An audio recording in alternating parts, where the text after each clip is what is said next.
Hey, moi c'est Justine et on se retrouve pour un nouvel épisode de La Causerie, des conversations qui commencent quelque part et finissent ailleurs. Aujourd'hui, on part sur un sujet complètement différent et on va parler un peu des attentes invisibles qu'on impose aux femmes. J'ai eu 28 ans il y a quelques mois et j'ai l'impression un peu qu'autour de moi, tout le monde se marie, tout le monde a des enfants, tout le monde achète des maisons, voilà, tout le monde signe des super CDI avec des bons salaires, etc. Tout le monde voyage. Et j'avoue que je me sens un peu perdue parmi tous ces gens et j'ai aussi l'impression que, tous mes potes, se sentent aussi, un peu perdus. Alors soit on est une petite bande de gens perdus, soit on est tous perdus et on fait tous semblant, plus ou moins bien. Mais dans tous les cas, je me demande si on avance vraiment à notre propre rythme ou si on avance au rythme qu'on nous impose. D'abord, j'ai un peu l'impression qu'il y a une timeline parfaite qui est imposée. Alors bien évidemment, c'est pas la même chose que la génération de nos parents, nos grands-parents et encore plus de nos arrière-grands-parents. Mais il y a quand même un peu ce truc de tu dois faire des études, tu dois signer un CDI, tu dois être en couple, tu dois acheter une maison, tu dois te marier, tu dois avoir des enfants. Et une fois que tu as fait tout ça, tu as le package de l'adulte accompli, de l'adulte qui a le plus de XP possible, voilà, qui est stable. Et tu as franchi toutes les étapes, quoi. Tu as un peu réussi. Sauf que moi, j'ai vraiment l'impression que la réalité, elle est complètement différente, quoi. Déjà, les études, alors, c'est clairement pas du tout la même chose que les générations passées. Déjà, c'est difficile de trouver sa voie, c'est difficile de trouver l'école qui nous correspond, c'est difficile, de plus en plus difficile, mine de rien, d'accéder aussi aux études, parce que même si à la fac, qui est publique et cetera, on sait que les conditions, de travail ne sont pas toujours les meilleures, les établissements et cetera. Et mine de rien, je crois que le nombre d'étudiants en dépression ou qui ont des problèmes de santé mentale, ne cesse, d'augmenter. Donc ça prouve quand même qu'il y a un certain mal-être. Moi, mes études, honnêtement, elles étaient super, super dures. Ma première année en prépa, franchement, c'était, c'était une horreur. Genre vraiment, j'ai jamais autant pleuré, je pense, durant un an que pendant cette année où j'étais en prépa. Donc les études sont plus longues qu'avant parce qu'on dévalorise aussi complètement, les études plus courtes et les études, plus manuelles. Comme si pour réussir, il fallait pas passer un CAP, un je sais pas, un BTS, un BEP, alors que vraiment c'est ridicule et encore une fois, moi je trouve ça fou par exemple quand je vois, les étudiants qui étaient avec moi en école d'ingé, au final on est énormément à ne pas être ingé. Peut-être que c'est ma promo et cetera, mais j'ai l'impression qu'il y a quand même cette envie de retourner à des tafs qui font un peu plus de sens, et mine de rien qui t'isolent, un peu moins aussi.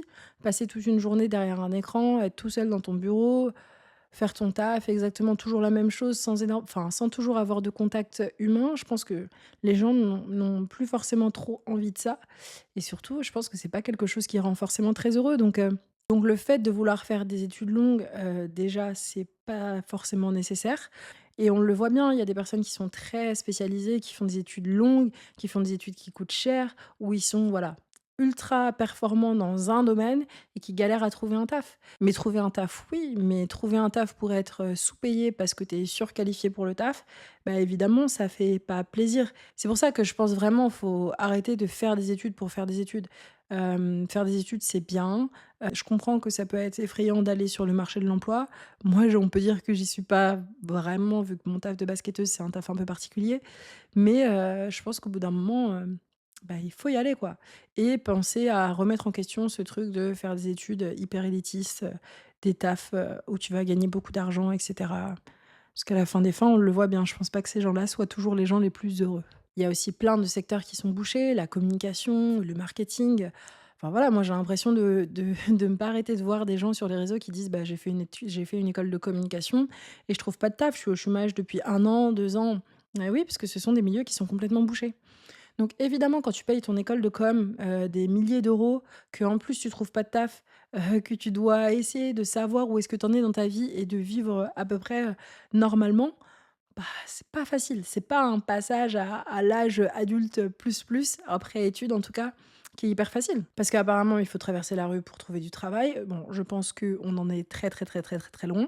Mais ça prouve bien que c'est pas aussi facile qu'avant. Même si, voilà, nos parents ont pu connaître, des périodes, de chômage, importantes. Mais, là, ouais, c'est compliqué. Après, s'il y a des personnes plus jeunes qui m'écoutent, évidemment, quand on choisit ses études, il faut faire quelque chose qui nous plaît, bien sûr, mais il faut aussi faire quelque chose, dans lequel on va pouvoir trouver du taf. Maintenant, je pense que vraiment ces secteurs-là, c'est des trucs, ultra bouchés et et bah, faut peut-être pas y aller. Peut-être que l'avenir me donnera tort et peut-être qu'un jour, on n'aura que des robots, qui vont peindre les murs, fabriquer des maisons et cetera. Mais en tout cas, il y a des tafs, qui sont beaucoup plus, manuels et beaucoup moins bouchés. Je pense qu'on aura pratiquement tout le temps besoin de plombiers, d'électriciens, donc voilà, je trouve que déjà ce passage des études à l'âge adulte, il est déjà beaucoup plus compliqué qu'avant. Et puis les gens reviennent aussi beaucoup du CDI, hein. En vrai, c'est vrai que c'est quelque chose qui te contraint. Il y a des gens qui préfèrent avoir des CDD, pour se dire: «Bon, bah, voilà, je préfère, partir en voyage, un temps puis travailler un autre temps». Il y a aussi des gens qui préfèrent rester en intérim parce qu'en fait, ils ont aussi des avantages. Quand tu sais que tu es qualifié pour un taf, bah, tu sais que la boîte va te reprendre, donc tu peux te permettre de faire des périodes où tu travailles pas. Je trouve que mine de rien, c'est une autre relation au travail qui peut être aussi intéressante, qui a ses défauts, mais qui peut être aussi intéressante. Mais tout ça pour dire que si on doit suivre la voie tracée, c'est pas aussi simple qu'avant. Et puis après, tu as ce truc des relations amoureuses où je pense que, alors en tout cas les femmes actuellement tolèrent beaucoup moins que ce que nos mères ont toléré, ce que nos grands-mères ont toléré, malgré elles, hein, bien sûr, des fois. Et ça, je trouve que c'est absolument génial. Mais du coup, les relations amoureuses, moi je trouve que c'est compliqué, hein. On va pas se mentir, c'est compliqué. Quand je regarde autour de moi, mes potes meufs qui sont en couple, honnêtement, et même mes potes mecs en vrai, hein. Honnêtement, j'ai l'impression qu'il y a pas beaucoup de relations dans lesquelles j'aimerais être, à part la mienne qui me convient trop bien.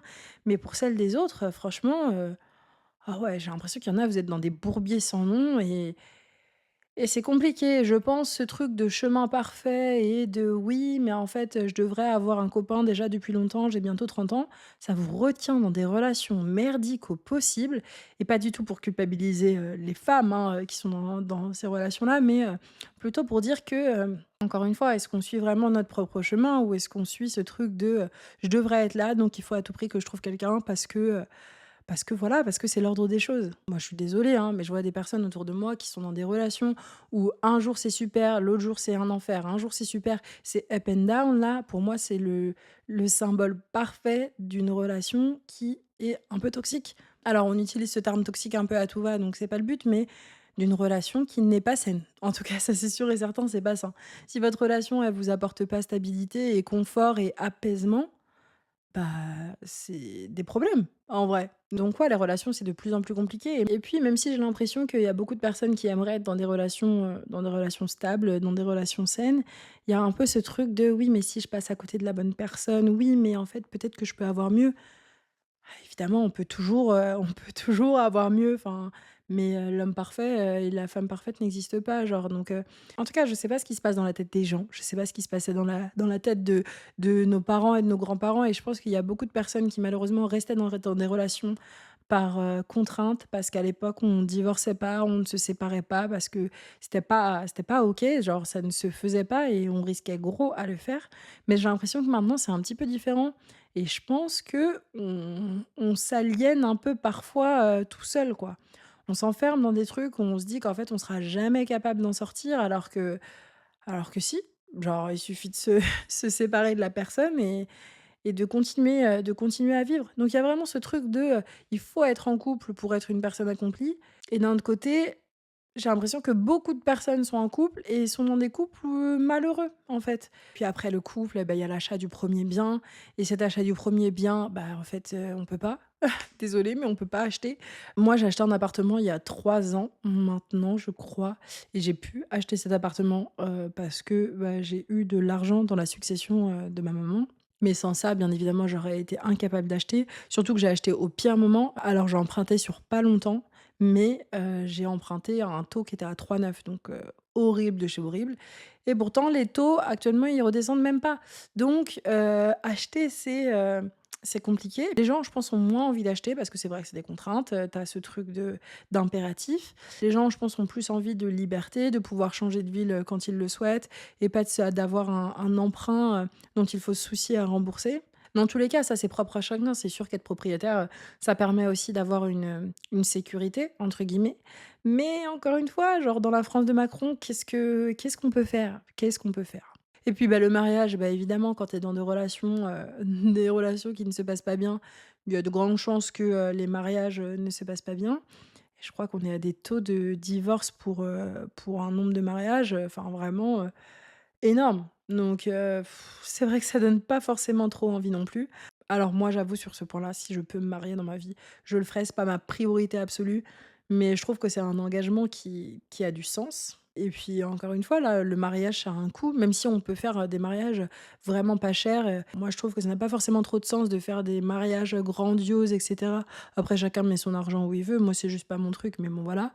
Mais bah, même si tu fais entre guillemets «un petit mariage», ça peut quand même te coûter un petit peu d'argent. Donc voilà, c'est aussi un argument pour ne pas suivre cette ligne-là, quoi. Et puis les enfants, bah, alors là, là, c'est un autre sujet carrément. Moi, d'aussi loin que je me souvienne, j'ai toujours voulu avoir des enfants. Genre vraiment, j'ai l'impression que depuis mon plus jeune âge, je veux avoir des enfants, je réfléchis à des prénoms d'enfants. Enfin, j'ai jamais imaginé ma vie sans enfants, si bien que ouais, je me suis dit: «C'est impossible que je finisse sans avoir d'enfants». Et en étant en couple ou pas, alors je pense pas que je serais capable d'avoir un enfant biologique, seule si j'avais pas été, en couple. Mais, étant une personne adoptée, c'est aussi beaucoup plus facile pour moi d'envisager l'adoption. D'ailleurs, c'est hyper drôle parce que toute ma vie, je m'étais dit: «Ah, c'est sûr, j'adopterai» et plus ça va, plus je me dis: «Je pense que je n'adopterai pas». Mais dans le cas de figure où je ne peux pas avoir d'enfant ou je ne suis pas en couple, quand j'ai envie d'avoir des enfants, et ben c'est sûr que, j'envisagerais, l'adoption en tout cas. Mais avoir des enfants dans ce monde-là, quand tu vois la situation politique et géopolitique actuelle, quand tu vois, l'état de la santé, quand tu vois, la difficulté à pouvoir, se loger, pouvoir se nourrir, quand tu vois à quel point tout est difficile et encore je parle en tant que Française et en plus de ça, en tant que Française, vraiment privilégiée, tu te dis: «Ah ouais, c'est chaud». Genre, c'est chaud, c'est chaud, c'est chaud. Moi, je me dis: «Si j'ai des enfants et que j'ai une fille, mais je pense que je serais en angoisse tout le temps». Enfin, ce monde est terrifiant. Vraiment, ce monde est terrifiant. Et d'un autre côté, le message que je dis aussi aux personnes qui me disent qu'elles ne veulent pas d'enfants pour toutes ces raisons et pour les raisons financières. Et puis il y a aussi le traumatisme, si tu as des enfants biologiques, que la grossesse fait à ton corps. Ça, c'est bien, je trouve aussi, parce qu'on en parle beaucoup plus. Avant, je pense que la parole des femmes était beaucoup moins libérée à ce sujet. Et c'était un sujet dont on ne devait pas parler, puisque la fonction principale des femmes est de procréer, bien évidemment. Évidemment, c'est de l'ironie, mais ouais, c'est vrai que ça fait beaucoup de raisons. Je crois qu'un enfant je crois que mon copain, il m'avait montré ça l'autre jour, un enfant, ça coûte 180 000 €, je crois, dans une vie, plus de 180 000 €, un truc comme ça. Alors, enfin bref, c'est un coût et je pense aussi qu'il y a des personnes qui devraient y penser un peu plus, y penser à 2 fois avant de faire des enfants. Déjà commencer par essayer d'aller soigner leur trauma et puis surtout, ouais, le coût que ça a, l'impact que ça a, enfin c'est oui, les enfants, c'est une «charge» entre guillemets que tu as pendant, bah, toute ta vie en vrai. Ouais, je pense qu'il faut y réfléchir à 2 fois. Mais d'un autre côté, malgré tout ça, moi, c'est pas quelque chose qui m'enlève l'envie d'avoir des enfants.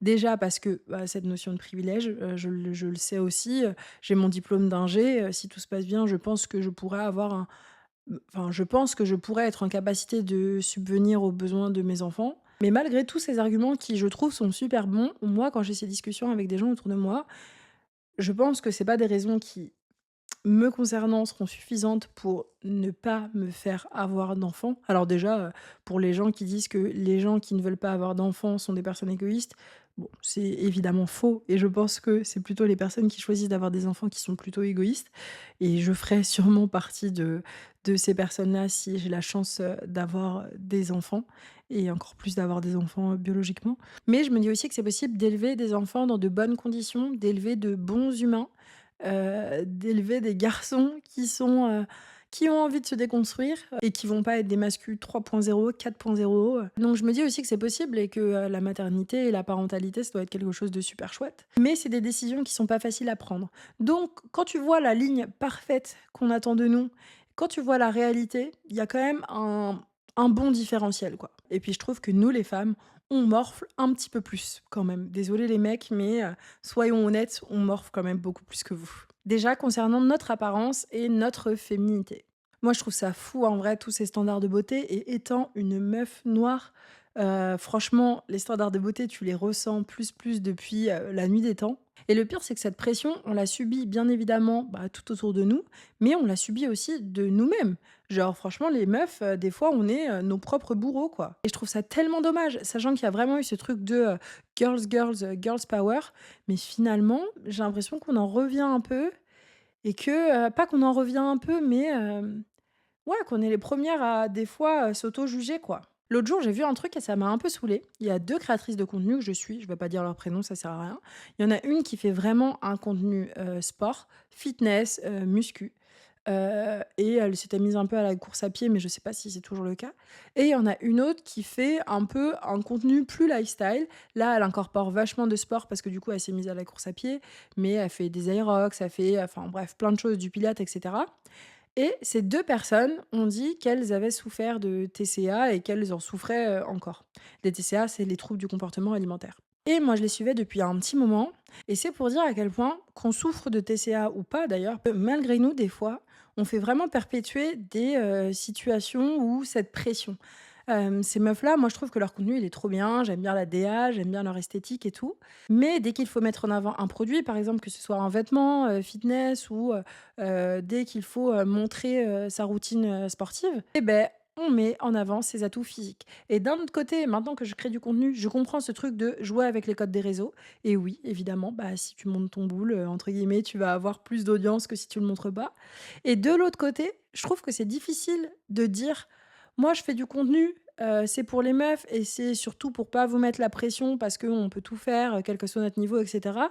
Mais d'un autre côté, montrer des physiques qui sont quand même ultra validés, par, les standards de beauté et qui, tu sais, vont plaire. Parce que, c'est beaucoup plus facile de mettre en avant quelque chose quand tu sais que ça va plaire. Je dis pas du tout ça pour incriminer ces meufs parce que bien évidemment, elles subissent les mêmes standards de beauté que tout le monde. Mais d'un autre côté, je trouve que c'est aussi un peu de notre responsabilité des fois d'essayer de sauter cette pression. Et d'ailleurs, c'est aussi une question que je me pose sur mon contenu parce que, en le fait de montrer qu'il est possible de faire plein de choses, que voilà, on peut se réinventer et qu'on peut se lancer dans des projets, c'est cool. Mais c'est sûr et certain que ça véhicule aussi une forme de pression. Donc je trouve qu'il faut réussir à trouver cet équilibre, mais c'est aussi hyper dur parce qu'on vit tous avec, nos contradictions, bien évidemment, entre je m'accepte, malgré les standards de beauté, malgré, les troubles que je peux avoir concernant l'alimentation, concernant la dysmorphie et cetera. Publier un contenu qui nous fait plaisir, qui nous fait du bien, publier un contenu qui va fonctionner et publier un contenu qui ne va pas culpabiliser les autres et en l'occurrence les autres femmes. Donc ça franchement c'est compliqué et le truc de l'apparence, moi je le ressens bien en étant sportif professionnel, même si mon corps est validé, mes muscles sont validés parce qu'ils me permettent de performer et que entre guillemets «c'est facile». En fait, tu peux comprendre, bah, pourquoi on va dire j'ai des épaules, plus larges, peut-être que la moyenne et des muscles peut-être plus dessinés quand je dis que je suis basketteuse pro. Donc d'un autre côté ça justifie, mais de l'autre côté, moi j'ai l'impression de toujours avoir entendu ce truc de, Justine tu pas féminine quoi». Et oui, j'ai des cuisses musclées et oui, j'ai des grosses épaules et oui, j'ai des bras et donc pour beaucoup, c'est trop. Et on le voit bien, les meufs qui mettent en avant ça sur leurs réseaux, qui font du sport et cetera, les coachs, elles se font tailler de tous les noms parce qu'elles sont trop musclées. Et puis bien évidemment, mais il y a aussi cette pression sur la maternité et sur notre horloge biologique parce qu'arrivé à 30 ans, normalement, bon, là, il s'agirait de se dépêcher Justine, il faudrait avoir des enfants. Encore une fois, moi, le côté de sportif pro aide, mais il y a quand même ce truc de: «Oui, mais quand est-ce que tu vas faire des enfants, en fait?» puisque là, c'est bien joli, mais comment ça se passe pour la suite? Et d'un autre côté, il y a cette pression-là qui est plus réelle, qui est pas subie, mais qui est littéralement biologique. Pour nous, les femmes, on sait que si on veut avoir des enfants, bah, il faut pas se réveiller à 45 ans, quoi. Et c'est très frustrant parce que les gens font des enfants de plus en plus tard. Il y a de plus en plus de raisons qui nous pousseraient à ne pas avoir d'enfants. Je pense que les gens se mettent en couple aussi, plus tardivement, habitent ensemble plus tardivement et cetera. Donc ça fait plein de raisons pour repousser potentiellement l'envie d'avoir des enfants. Mais l'horloge biologique, bah, c'est vrai qu'elle est toujours là. Mais la pression que subissent les gens, c'est réel. Enfin, déjà, quand on a un président qui nous dit qu'il faut faire un réarmement démographique, ça, c'est lunaire. Un réarmement démographique, il avait dit, le fou? Je sais plus ce que c'était le terme exactement. Voilà, les meufs de 29 ans là, donc c'est moi l'année prochaine si on font ça, qui reçoivent, qui reçoivent des lettres concernant le fait d'avoir des enfants, enfin, Mais pitié, mais peut-être on est chez les fous, peut-être que c'est le multiverse en fait, je sais pas. Et puis surtout, c'est encore des questions qu'on se permet trop souvent de poser. Moi, j'ai des personnes dans mon entourage même très proche, qui ont galéré à avoir des enfants. Je peux te dire que quand ta grande-tante ou je sais pas qui de ta famille ou même ta collègue que tu connais pas, elle se permet de venir te dire: «Alors, c'est pour quand là, les enfants?» et que toi tu des soucis de fertilité et tu as des soucis pour en avoir, quelle horreur! Genre vraiment, vraiment quelle horreur! Donc juste venez, on se met d'accord, on arrête de parler de ça. On arrête de mettre la pression aux gens sur les enfants et même malgré nous, hein, des fois, franchement, je pense qu'on le fait. Ça se trouve, je l'ai même fait moi, inconsciemment et en plus, moi, souffrant d'endométriose, il y a ça en plus où je me dis: «Mais le jour où j'aurai envie d'avoir des enfants, mais j'espère que je pourrai» parce que mine de rien, on ne sait pas ce qui peut se passer et c'est vrai que ça fait partie des maladies où c'est plus compliqué de procréer. Donc venez, on se met tous d'accord, on arrête d'embêter les gens, on arrête d'embêter les femmes sur quand est-ce qu'elles vont avoir des enfants. Parce que oui, la vie peut être pleine sans enfants. N'en déplaise à nos darons et aux générations d'au-dessus nous, l'accomplissement d'une vie, ce n'est pas avoir des enfants en fait. Et même si c'est difficile pour vous de l'accepter, bah, vous n'aurez pas d'autre choix que de vous y faire. Ah oui, puis il faut surtout pas oublier, si t'es maman, il faut que tu sois la maman douce, il faut que tu sois la maman qui ne fasse pas trop de bruit, il faut voilà, il faut gérer tout ça. Mais d'un autre côté, il va falloir quand même que tu sois carriériste parce que être femme au foyer, bof bof, pas terrible ça. Donc faut être une boss lady, mais faut aussi être une mère hyper badass, mais faut aussi être une femme, une compagne, hyper stylée, qui prend soin d'elle et cetera. Ce truc d'être une femme et carriériste et être une mère, incroyable, en fait, on ne peut pas être toujours sur tous les fronts. On fait de notre mieux, et quand je dis «on», c'est pas moi parce que je suis pas concernée, mais les femmes font de leur mieux et c'est encore une fois des choses qu'on ne va jamais imposer aux hommes. Alors que les femmes, déjà, on le sait bien, trouver un taf quand tu es dans les âges où potentiellement tu pourrais, vouloir des enfants, c'est compliqué. Les hommes, devenir père, c'est limite un argument pour être promu, alors que les femmes, c'est plus un argument pour être, licencié. Ou en tout cas pour ne pas être promu. Donc c'est là où c'est compliqué et ce truc de être une boss lady, on en revient un peu aussi. J'ai l'impression qu'il y a eu une période, notamment sur les réseaux, où c'était vachement ça et bah, là, on retombe dans le truc de: «Non, venez, on n'est pas des boss lady, venez, on est comme on est. Venez, on n'est pas obligé d'entreprendre et c'est très bien». Et je trouve que c'est cool et c'est pour ça que je me questionne un peu sur mon contenu. Vous me direz ce que vous en pensez parce que, moi, je trouve ça trop cool. Je suis hyper privilégiée, je suis basketteuse, donc là, je vais littéralement être en vacances pour les 3 prochains mois. Donc en vrai, c'est facile de créer des projets. Enfin, c'est facile. Non, c'est pas facile, mais c'est quand même beaucoup plus simple de créer des projets quand tu as 3 mois devant toi de vacances. Et que dans ton quotidien de basketteuse et dans une journée classique, de temps de travail effectif, on va dire que tu as 4 heures grand maximum. Donc je sais pas si partager tout ça, c'est ce truc de: «Ah c'est cool, en fait je vois que c'est possible de créer des projets» ou c'est ce truc de: «Ah ouais mais en fait elle, elle fait tout et en tout cas elle essaye et moi je fais rien, donc je me sens vraiment pas au niveau, pas à ma place». J'ai surtout pas envie de créer un contenu culpabilisant en fait et pour les sportifs et sportifs pro et pour les gens aussi autour de moi quoi. Mais les réseaux, on va en reparler plus tard, mais dans tous les cas, n'hésitez pas à me dire ce que vous en pensez parce que j'avoue que je sais pas trop quoi en penser. Et dans ce truc d'être une boss lady, il y a un peu ce truc d'indépendance que je trouve trop bien parce que, comme je disais avant, on n'a pas forcément envie de subir ce que les générations passées ont subi, et les femmes en particulier. Il faut gérer son argent seul, il faut surtout pas dépendre d'un homme.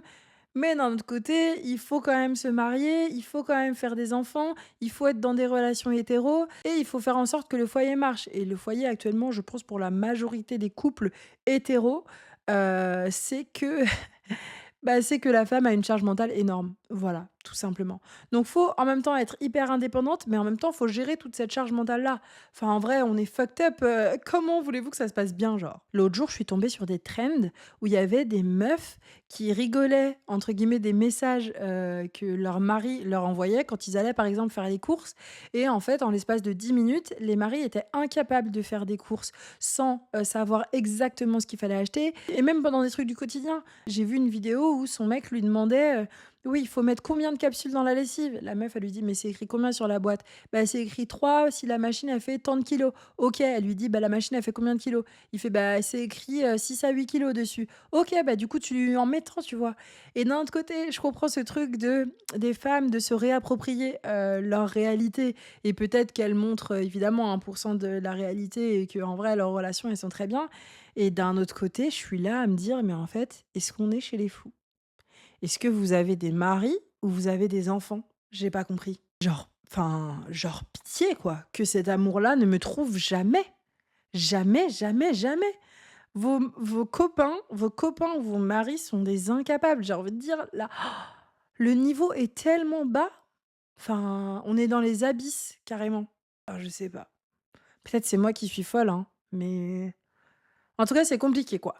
Et ce qui est terrible, c'est que je me rends compte avec tout ça que les femmes sont toujours trop. Donc évidemment, quand tu es toujours trop, ça veut dire que tu évidemment pas assez. Je m'explique. Les femmes sont trop sensibles. «Oh, vous avez vos règles. Oh non, mais vous réagissez toujours sous le coup de l'émotion» et cetera. Et d'un autre côté, quand on ne l'est pas: «Non, mais toi, t'es pas une vraie femme, t'as pas de sentiments, t'es pas maternelle». Comment on fait? Les femmes sont trop ambitieuses. Non, mais vous devez rester à votre place. Mais pour qui est-ce que vous prenez? Ça, c'est le rôle de l'homme. Tu veux prouver quoi à qui? Et du coup, quand tu es moins ambitieuse, bah, tu es une femme qui veut vivre au crochet de quelqu'un. Tu es une femme qui est pas indépendante. Tu es une femme qui a pas de passion, qui est pas drivée par quelque chose. Ça va pas. Donc, faut pas être trop indépendante parce que sinon tu es trop intimidante. Mais si tu es trop dépendante, ben en fait, tu es une pauvre fille. Faut pas être trop féminine parce que sinon tu es superficielle, mais faut surtout pas être trop masculine parce que sinon t'es un garçon manqué et c'est pas beau, on n'aime pas ça. Donc faut avoir les cheveux longs parce que c'est un symbole de féminité, donc être soi-disant belle, mais d'un autre côté, faut être une personne nature peinture, surtout ne pas trop se maquiller et ne pas accorder trop d'importance à tout ça. Il y a vraiment toujours ce truc de trop, pas assez et au final, c'est jamais à l'avantage des meufs. Et attention, il y a évidemment toute cette masculinité toxique du côté des mecs aussi. D'où l'intérêt du féminisme. Voilà, je la place, oui, je la place, désolée. Mais justement, les mecs, ils doivent être musclés, les mecs, ils doivent être capables de subvenir aux besoins de leur famille. Voilà, les mecs, ils doivent surtout pas être trop sensibles. Attention, parce que sinon, vous pouvez pas être des mecs hétéros et être des mecs sensibles, c'est pas possible. Mais il y a quand même ce truc que les mecs, ils seront jamais trop ambitieux, ils seront jamais trop indépendants. Il y a aussi cette pression des mecs par rapport à leur barbe, par rapport à leurs cheveux. Bon, la différence, c'est que toutes ces pressions qui concernent les mecs, je pense qu'elles sont induites par la société et par les hommes plus que par les femmes. Vu que déjà la société est gérée un peu par les hommes, bon, c'est eux qui s'imposent aussi un peu leurs règles. Mais j'ai l'impression que concernant les femmes, il y a quand même beaucoup d'hommes qui projettent tous ces critères et ces standards sur les femmes, quoi. C'est pour ça que moi j'ai vraiment ce truc aussi de j'adore voir des meufs qui sont belles, qui sont absolument dans les standards de beauté, qui sont sportives. Voilà, parce que vous pouvez être belle et vous pouvez être sportive, qui sont ambitieuses, voilà, qui gagnent des thunes et qui ont pas peur de dire: «Voilà, moi je gagne des gros salaires, vous allez faire quoi?» Et j'adore voir ces meufs qui remplissent toutes les cases en disant: «Voilà, les meufs comme ça existe». Et aussi bravo aux meufs qui ne remplissent pas toutes ces cases. L'objectif, c'est pas de se dire, «Il faut atteindre ça», mais c'est de se dire que: «Ah ouais, on peut montrer» et aussi de nous le faire prendre conscience à nous, les meufs, que oui, tu peux être belle et tu peux être sportive. Oui, tu peux être soi-disant superficielle et méga intelligente et avoir fait des études. Attention, c'est pas parce qu'on a fait des études qu'on est intelligent, loin de là. Mais, être intelligente et tu peux gagner de l'argent et faire toutes ces choses-là. Je trouve moi, c'est mon kiff quand je vois des comptes comme ça sur les réseaux, je me dis: «Yes, you go girl», vraiment. Voilà, je sais pas pour qui je me prends à faire l'anglaise, mais voilà. Et je trouve qu'il y a aussi ce parallèle qu'on peut faire avec le monde du sport pro. Nous, chez les meufs, moi, je pense qu'au basket, quand on se prend des techniques, donc pour les gens qui ne savent pas ce que c'est que les techniques, en gros, c'est des fautes, que tu peux prendre quand, par exemple, tu parles mal à l'arbitre ou quand tu fais vraiment un geste, qui mérite pas d'être sur un terrain de basket ou quand tu te plains à l'arbitre et cetera, que tu tapes dans une chaise, bref, des comportements pas très sportifs, tu peux te prendre une faute technique. Mais franchement, la différence entre les techniques qui sont mises aux meufs et les techniques qui sont mises aux mecs, je trouve que c'est lunaire. Je pense qu'une meuf se prendrait une technique lorsqu'elle fait genre un dixième de ce que les mecs font. Pour dire à quel point, genre même dans l'arbitrage, alors attention, je dis que, encore une fois, c'est hyper difficile d'être arbitre, etc. Et c'est juste un exemple que je donne là. Mais vraiment, il y a cette différence de non, les meufs, vous ne pouvez pas parler. Les mecs, ils ont le droit de faire des trucs, mais oh, on est chez les fous, quoi. Dans le monde du sport pro, je trouve qu'on nous demande beaucoup plus à nous les meufs d'être gentilles, d'être souriantes, de voilà, de parler aux sponsors, etc. Pour moi, ça fait partie de mon taf, hein, donc je trouve ça complètement normal. Mais quand je vois le peu qu'on demande aux mecs, je me dis qu'il y a quand même un ouais, il y a 2 poids 2 mesures, quoi. Vraiment, un homme compétiteur sera vu comme un leader, une femme compétitrice sera vue comme une meuf arrogante, quoi. Arrogante, agressive, compliquée, bref, je trouve que ça vraiment, ça se ressent de fou dans le sport, mais c'est pareil dans la vie de tous les jours. Et puis évidemment, je peux pas parler de tout ça sans parler des réseaux sociaux, parce que je pense que les réseaux sociaux, c'est la raison principale pour laquelle on est si nombreux à se sentir en décalage. Mais il faut pas oublier, et je le sais encore plus depuis que je poste des choses sur les réseaux, ça sert à rien de comparer notre réalité à la vitrine des autres. Moi, vraiment, j'essaye de publier au maximum un contenu qui ne va pas culpabiliser, mais comme je vous l'ai dit, peut-être que je le fais malgré moi. Je poste que ce que je veux. Genre, même si je vous montre que la vie de sportif pro, c'est compliqué et que j'essaye de vous montrer tous mes mental breakdown et cetera, bon, je vais pas poster une story de moi en train de chialer, en train de me dire: «Mais en fait, je suis une grosse merde, j'ai fait une saison de merde, rien ne va plus, j'en ai marre» et cetera. Non, bien sûr que non. Donc tout le monde poste le beau, le truc likeable, et même si on montre, nos faiblesses et nos failles et cetera, on va le montrer joliment. Je vais vous faire un beau petit carrousel que j'aurais mis longtemps à travailler, où je vais bien dire les choses pour que les gens aiment plus, en fait. Encore une fois, c'est des mises en scène, et oui, du coup, c'est pas toujours très authentique, même si le fond peut l'être, la forme l'est jamais sur les réseaux sociaux. Rappelez-vous que la forme n'est jamais authentique, et même le truc le plus naturel ne l'est pas. Même moi, là, à l'heure actuelle, évidemment, je fais mon podcast, je suis face à vous, voilà, c'est un format que j'adore. Bon, j'ai quand même un script de préparer, je viens pas là en vous balançant toutes mes idées de manière désorganisée. Bah, sur Instagram, c'est pareil. Même si je fais un carrousel où je vais me montrer nature peinture, le carrousel, il est quand même un peu travaillé. Et sachant qu'il faut pas oublier que les gens qu'on regarde le plus, je pense, sur Insta ou sur les réseaux maintenant, c'est pas forcément des gens de notre entourage, c'est des gens aussi dont c'est leur métier. Communiquer, c'est leur métier. C'est pour ça que quand je vois des créateurs et des créatrices qui ont des discours hyper culpabilisants et qui vont te dire: non, mais vous devez prendre votre santé en main, vous devez faire tant d'heures de sport dans la semaine, alors que eux, leur taf, c'est littéralement de faire du sport, de faire la vidéo et de vous la poster. Et ça se trouve, ils réussissent tellement bien qu'il y a des employés qui le font pour eux et que leur seul taf, c'est de poser la caméra et de faire leur séance de sport. Excusez-moi, je trouve que c'est un petit peu culotté. Quand il y a des personnes et des meufs qui ont 3 enfants, qui doivent gérer tout ce qu'on a dit avant, la charge mentale, être carriériste, être belle, être féminine, gérer leur foyer, etc., on va leur demander de faire du sport 3 fois dans la semaine. Enfin, ça n'a pas de sens. Donc c'est pour ça que dans tout ce sujet, il faut pas oublier que on parle de la vitrine des gens, et surtout, on parle beaucoup, dans beaucoup, beaucoup, beaucoup de cas, du métier des gens. Maintenant, moi, j'aurais jamais imaginé dire ça un jour, mais je gagne de l'argent grâce à mes réseaux. Pas directement grâce à mon compte Instagram, mais grâce au fait que j'ai une communauté sur les réseaux. Donc, c'est aussi mon taf, en vrai. Donc, c'est pour ça qu'il faut prendre tout ça et tout ce qu'on voit avec des pincettes. Il faut savoir prendre du recul, mais là, en vrai, je vous apprends rien. Et aussi bien sélectionner les comptes qu'on suit. Moi, je sais que pendant des années, j'ai suivi Bella Hadid. Je suis pas toutes les histoires Kardashian, Hadid et tout. Vraiment, j'y connais rien. Je regarde pas la télé-réalité. Je m'y connais pas forcément en mode, en mannequinat et tout ça. Et à un moment, je me suis vraiment dit: «Mais en fait, pourquoi je suis cette meuf?» Et je me suis rendu compte que je suivais un peu cette meuf, pas parce qu'il fallait la suivre, mais parce qu'elle était belle, et que je la voyais dans mon feed. Et je pense objectivement que quand je la voyais dans mon feed, j'étais pas en train de me dire: «Oh là là, Justine, tu lui ressembles pas, tu moche», pas du tout. Mais je pense que ça m'amenait rien de bon. Même si c'était pas conscient, ça m'amenait rien de bon. Et le jour où j'ai compris ce switch et je me suis rendu compte qu'en fait les réseaux c'était vraiment quelque chose de cool, parce que tu pouvais suivre des gens qui te ressemblaient. Alors évidemment, je dis pas qu'il faut suivre que des gens qui nous ressemblent, etc. Mais des gens qui partagent des choses qui font sens pour toi, ça c'est dur à dire comme phrase, bah c'est 1000 fois mieux en fait. Moi je pense que dans tout ça, ce qu'il faut réussir à définir, et c'est peut-être l'histoire d'une vie, et c'est peut-être même le principe de la vie, c'est de savoir ce qu'on veut vraiment. Est-ce que je veux vraiment cette chose, ou est-ce qu'on m'a appris à la vouloir? Est-ce que je veux vraiment des enfants, ou on m'a conditionné à devenir mère? Est-ce que je veux vraiment faire médecine, ou est-ce que je veux faire médecine parce que c'est valorisé dans la société, parce que j'aurai un bon salaire et parce que c'est des études élitistes? Ça ne veut pas dire qu'il faut tout changer si on se rend compte qu'on a fait des choix pas vraiment pour nous-mêmes, mais je pense qu'il faut être au clair sur ce qu'est une vie réussie pour moi, et surtout qu'est-ce que je serais sans le regard des autres. Et ça, je trouve que c'est la question la plus importante. Moi, concernant les réseaux, c'est un peu bizarre parce que d'un côté, je me dis, je suis hyper détachée de ce que pensent les gens. Je vais faire mes trucs. Si ça marche pas, ça marche pas. Je m'en fous qu'on pense que Justine est comme ci et comme ça. D'un autre côté, je poste quand même pour agrandir ma communauté. Donc, le jour où je vais vraiment foutre mon fiac sur le canapé d'un psy, je sais que c'est un sujet qu'il faudra aborder. Actuellement, j'ai pas l'impression d'être dans d'énormes contradictions, parce que ces vidéos-là, en vrai, je les faisais déjà back in the days quand personne me regardait. Donc, c'est pour ça qu'il y a un truc vraiment qui me permet aussi de tenir sur la durée, parce que j'aime vraiment, vraiment, vraiment ce que je fais. Mais c'est aussi pour vous donner un exemple de contradiction, quoi. Je crois qu'en approchant la trentaine, je me rends compte que le vrai défi, c'est pas tant de réussir sa vie, mais plutôt de réussir à construire une vie qui nous ressemble vraiment. Et surtout, de réussir à déconstruire notre vie si elle ne nous convient pas.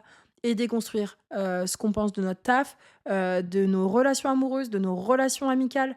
Remettre tout ça à plat et se dire: «OK, est-ce que je suis pote avec cette personne parce que en fait, il y a 15 ans d'amitié ou est-ce que on partage vraiment des valeurs communes? Il y a vraiment quelque chose qui nous lie là, actuellement et je sais que je peux compter sur cette personne. Est-ce que je suis en couple parce que c'est confortable d'être en couple et d'être avec quelqu'un? Ou est-ce que je suis en couple parce que c'est la personne avec laquelle je veux travailler, je veux être, capable d'affronter des choses et cetera? Est-ce que je suis dans une relation hétéro parce qu'en fait, on m'a toujours dit que c'était le seul type de relation qui était possible ou en tout cas qui méritait d'être possible? Ou est-ce que, bah, juste, il faut que je me déconstruise de ce côté-là et peut-être que j'ouvre le champ des possibles? Qu'est-ce qui me remplit vraiment? Et ça, c'est super dur et je pense que c'est la raison pour laquelle on traverse tous cette phase. Parce qu'en fait, il y a des personnes de qui on est super proche, pour qui aujourd'hui l'objectif c'est d'avoir des enfants. D'autres, c'est ne surtout pas être en couple parce qu'en fait, elles ont pas envie de ça.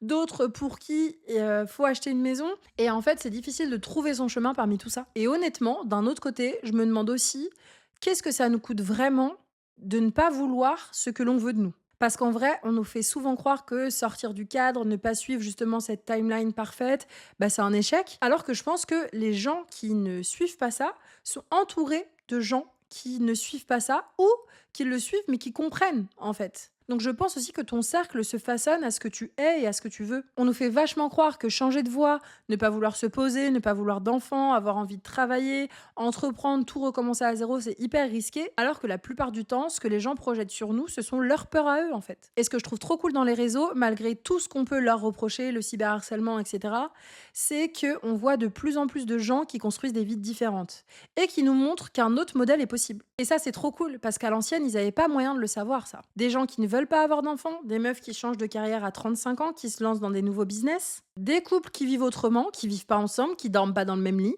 des gens qui quittent leur CDI, qui choisissent de partir vivre ailleurs. Enfin bref, vraiment, le champ des possibles est là, quoi. Et ça, je trouve que c'est rassurant parce qu'en fait, on nous montre tout simplement que c'est possible de construire plein de vies dans une seule vie. Et c'est surtout possible de vouloir quelque chose à 20 ans et de vouloir quelque chose de complètement différent à 35 en fait. Et attention, j'ai bien conscience que c'est hyper facile pour moi de dire ça parce que je reste une personne privilégiée de fou. Et même si j'ai pas la vie classique, en vrai, je sais que ce que je fais, c'est hyper valorisé. Même s'il peut y avoir des préjugés sur tout ça, sur le fait d'être une basketteuse professionnelle, sur le fait d'être une ingénieure meuf qui a choisi génie mécanique et automatique, et sur le fait d'être une auto-entrepreneur et de faire de la création de contenu et d'être considérée un peu comme une influx voleuse, bon, bah ça reste des trucs qui sont hyper valorisés. Et en vrai, quand ça marche, ça aide aussi les gens à se dire: ah ok, peut-être que son truc, il en vaut la peine, quoi. Donc, je sais que je reste dans une forme de réussite que la société comprend, accepte et valide, quoi. Et j'ai bien conscience que c'est pas le cas de tout le monde. Et je sais que certains choix coûtent beaucoup plus cher à certaines personnes, que ce soit familialement, financièrement, culturellement, émotionnellement.